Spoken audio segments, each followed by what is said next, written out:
Assalamualaikum warahmatullahi wabarakatuh. Perkenalkan, nama saya Almira Adik Pratiwi dari kelas 10B. Di sini saya akan menjelaskan tentang masa berdirinya Kerajaan Majapahit hingga runtuhnya Kerajaan Majapahit. Jadi apa sih Kerajaan Majapahit? Majapahit adalah sebuah kerajaan yang berpusat di Pulau Jawa dan mencapai puncak kejayaan pada abad ke-14 di bawah kepemimpinan Hayam Wuruk dan Gajah Mada. Dengan wilayah kekuasaan yang mencakup sebagian besar Nusantara, termasuk Semenanjung Malaya, Sumatera, Kalimantan, Sulawesi, bahkan Filipina. Jadi apa sih latar belakang berdirinya Kerajaan Majapahit? Latar belakang berdirinya Kerajaan Majapahit adalah yang pertama, runtuhnya Singosari.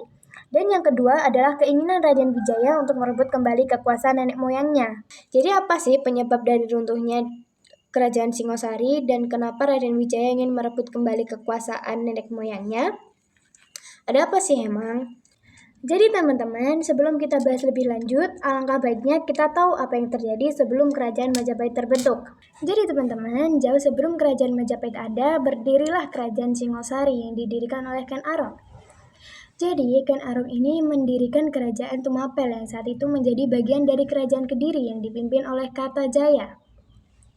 Ken Arok ini lalu melawan Kerajaan Kediri dengan pertempuran yang dikenal sebagai Perang Genter. Pada peperangan itu, yang memenangkan peperangan itu adalah Kerajaan Tumapel, dan pada akhirnya berdirilah Kerajaan Singosari pada tahun 1222. Masa kejayaan Kerajaan Singosari adalah pada masa pemerintahan Raja Kartanegara yang berkuasa pada tahun 1268. Di sisi lain, ada bangsa Mongol pada masa dinasti Yuan yang ingin memperluas kekuasaan mereka di kawasan Asia. Dan akhirnya Kerajaan Singosari menjadi incaran bangsa Mongol. Singkat cerita, diutuslah delegasi dari dinasti Yuan ke Kerajaan Singosari untuk memberitahu kalau bangsa Mongol ingin menjadikan Kerajaan Singosari sebagai negara bawahan dari dinasti Yuan. Dan jikalau Singosari setuju, Singosari harus membayar upeti kepada bangsa Mongol. Utusan bangsa Mongol datang berulang kali ke Kerajaan Singosari. Karena Raja Kartanegara tak ingin melakukan hal itu, Raja Singosari memotong telinga utusan tersebut dan menyuruh kembali ke Tiongkok. Raja dari bangsa Mongol lalu marah, lalu menyiapkan pasukan untuk menyerang Kerajaan Singosari. Di sisi lain, ada Jayakatwang, seorang bupati yang ingin balas dendam ke Kartanegara karena leluhur Kartanegara yaitu Ken Arok menghancurkan Kerajaan Kediri. Jadi Jayakatwang ini ingin menyerang Kerajaan Singosari dari arah utara dan rencana itu bocor. Lalu Raja Kartanegara tahu dan memerintah menantunya Raden Wijaya untuk melawan pasukan pemberontak dari Jayakatwang. Dan dengan mudahnya dikalahkan oleh Raja Wijaya. Tapi itu hanya umpan dari Jayakatwang. Jayakatwang yang tahu kalau Singosari sedang kekurangan pasukan, langsung menyerang Kerajaan Singosari dan akhirnya Kerajaan Singosari kalah melawan pasukan Jayakatwang. Nah teman-teman, pada peperangan itu Raja Kartanegara tewas dan pada akhirnya Jayakatwang puas karena dendamnya sudah terbalaskan. Kerajaan Singosari resmi berakhir dari catatan sejarah Nusantara pada tahun 1992. Nah, ini kita masuk ke masa awal kenapa Kerajaan Majapahit bisa terbentuk ya teman-teman. Nah, jadi itu ceritanya Raden Wijaya tahu tuh kalau Kerajaan Singosari udah kalah. Lalu melarikan diri ke Madura dan bertemu dengan Arya Wiraraja, Bupati Madura saat itu, yang dulu menjadi penasehat raja di Singosari. Arya Wijaya menyarankan Raden Wijaya untuk berpura-pura tunduk kepada Jayakatwang dan mengakui Kerajaan Kediri. Singkat cerita, Jayakatwang menerima Raden Wijaya dan memberikan Raden Wijaya wilayah di hutan Tarik. Di hutan itu tumbuh banyak pohon maja, dan saat dimakan oleh salah satu bawahan dari Raden Wijaya, buahnya sangat pahit teman-teman. Maka diberi namalah daerah tersebut Majapahit. Lama-kelamaan daerah tersebut berkembang sedikit demi sedikit, tapi Raden Wijaya masih kepikiran cara balas dendam dengan Jayakatwang. Kalau Pak Eko dan teman-teman ingat tadi, di awal tadi saya sudah bilang kalau bangsa Mongol ingin balas dendam dengan kerajaan Sriwijaya karena telah mempermalukan utusan dari bangsa Mongol. Nah, singkat cerita, bangsa Mongol sampailah di Pulau Jawa, tepatnya di Surabaya sekitar tahun 1293, dengan sekitar 20.000 pasukan dan belasan buah kapal besar. Tapi masalahnya Kartanegara sudah meninggal setahun yang lalu. Padahal tujuan bangsa Mongol ke Pulau Jawa itu buat balas dendam ke Raja Kartanegara. Kedatangan bangsa Mongol ini dimanfaatkan oleh Raja Wijaya untuk balas dendam ke Jayakatwang. Lalu dikirimlah utusan ke bangsa Mongol untuk mengajak mereka kerjasama dengan Raden Wijaya. Raden Wijaya bilang bahwa Raden Wijaya adalah calon raja yang sah dari kerajaan Singosari. Dan apabila bangsa Mongol ingin membantunya untuk mengalahkan kerajaan Kediri, maka jika Raden Wijaya jadi raja, ia akan tunduk ke bangsa Mongol dan bersedia membayar upeti. Dari itu kerajaan Mongol setuju tuh teman-teman. Jadi mereka dari Surabaya, pasukan bangsa Mongol kemudian menuju ke Majapahit dan lanjut ke Daha, yang kemudian sekarang dikenal sebagai Kediri. Kerjasama ini berhasil dan Raden Wijaya berhasil mengalahkan Jayakatwang. Akhirnya bangsa Mongol menagih janji Raden Wijaya. Raden Wijaya ternyata ada rencana lain nih. Ia tak ingin menjadi raja boneka dari bangsa Mongol. Raden Wijaya lalu pergi ke bangsa Mongol, lalu ia bilang kalau upeti ada di Majapahit. Bangsa Mongol lalu mengawal Raden Wijaya ke Majapahit. Tanpa diketahui bangsa Mongol, Raden Wijaya berencana membunuh mereka. Jadi saat pasukan Mongol ini sampai di Majapahit, tiba-tiba mereka dihadang sama pasukan Raden Wijaya. Dan mereka dibunuh habis-habisan dan dibantai. Terus beberapa pasukan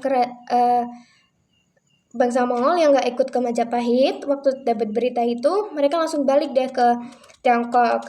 Mereka gak mau ambil pusing buat perang lagi sama Majapahit. Karena apa? Karena mereka udah capek melawan pasukan dari Jayakatwang. Nah, setelah berhasil melawan Jayakatwang dan mengusir pasukan Mongol, Raden Wijaya dengan resmi mendeklarasikan pendirian kerajaan Majapahit. Nah, inilah kenapa kerajaan Majapahit bisa ada. Nah, selanjutnya adalah masa kejayaan Majapahit.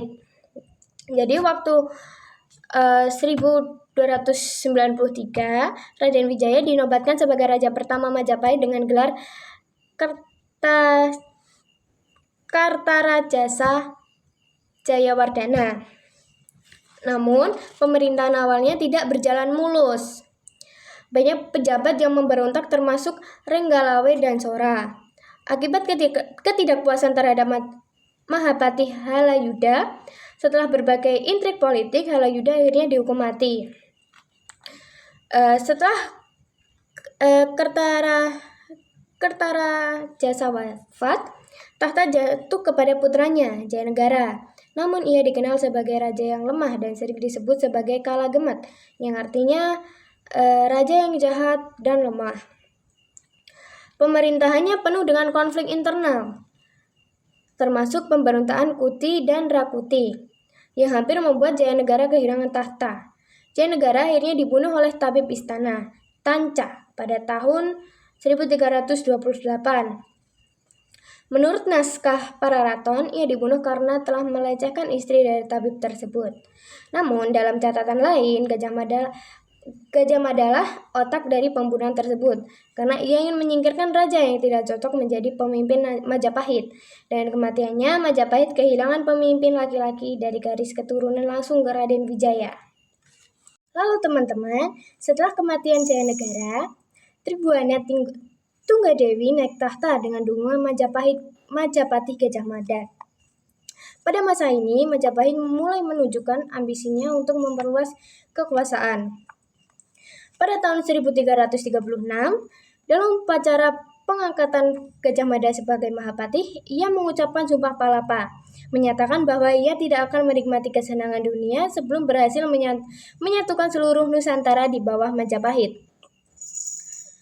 Di bawah kepemimpinan Tribuana dan strategi militer Gajah Mada, Majapahit berhasil menaklukkan Bali, Dompo, dan beberapa wilayah lain di Nusantara.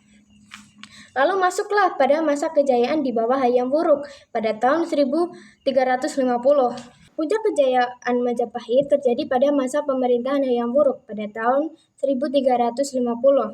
Dengan dukungan Gajah Mada, Majapahit menjadi kerajaan maritim yang menguasai hampir seluruh wilayah Nusantara, termasuk Sumatera, Kalimantan, Sulawesi, Nusa Tenggara, Maluku, Semenanjung Malaya, dan sebagian Filipina. Majapahit tidak hanya unggul dalam ekspansi militer, tetapi juga dalam perdagangan dan diplomasi. Pelabuhan-pelabuhan di bawah kekuasaannya menjadi pusat perdagangan internasional yang menghubungkan Cina, India, dan Timur Tengah. Selain itu, di bidang budaya, sastra, dan seni berkembang pesat. Kitab Negara Kertagama yang ditulis oleh Empu Prapanca mencatat kejayaan Majapahit dan wilayah-wilayah yang dikuasainya. Kitab Sutasoma karya Empu Tantular juga lahir pada masa ini, memperkenalkan konsep Bhinneka Tunggal Ika yang menjadi semboyan nasional Indonesia saat itu. Lalu teman-teman, saat itu Hayam Wuruk berencana menikahi Dyah Pitaloka Citra Resmi, putri kerajaan Sunda, sebagai bagian dari diplomasi untuk mempererat hubungan antara Majapahit dan Sunda. Raja Sunda, Linggabuana, bersama putrinya dan rombongan kerajaan datang ke Majapahit dan berkemah di Bubat,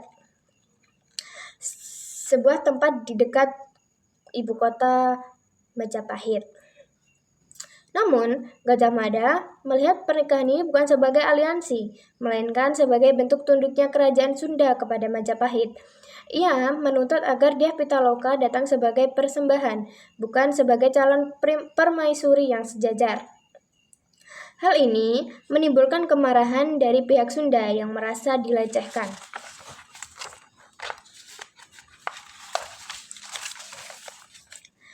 Karena tak mau tunduk, Raja Sunda dan pasukannya memilih melawan meskipun jumlah mereka kalah dengan jumlah dari kerajaan Majapahit.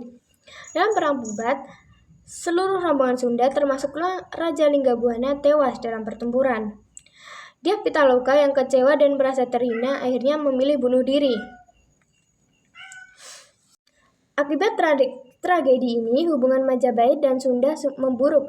Kerajaan-kerajaan di Jawa semakin menolak pengaruh Majapahit dan lebih memilih untuk memperkuat hubungannya dengan kerajaan-kerajaan Islam yang mulai berkembang di pesisir utara Jawa. Dan setelah perang itu, hubungan antara Hayam Wuruk dan Gajah Mada mulai renggang. Sang raja kecewa dengan tindakan Mahapatihnya yang menyebabkan konflik dengan kerajaan Sunda. Akibatnya, Gajah Mada secara tidak resmi dipensiunkan dan ditempatkan di Madakaripura, tempat ia menghabiskan sisa hidupnya sebelum wafat pada tahun 1364.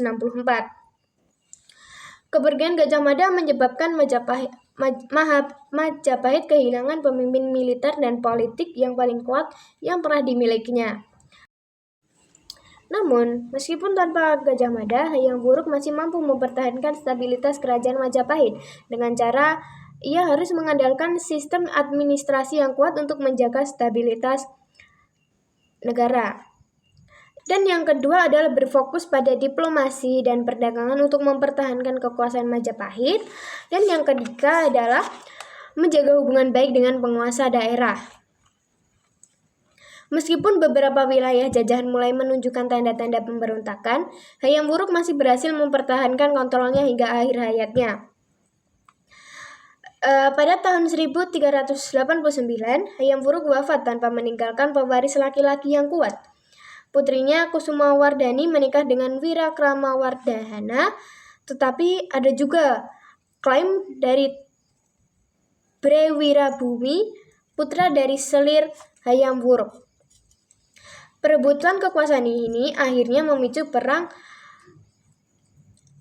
Parekrek pada tahun 1405 sampai 1406 yang menjadi awal kemunduran Majapahit.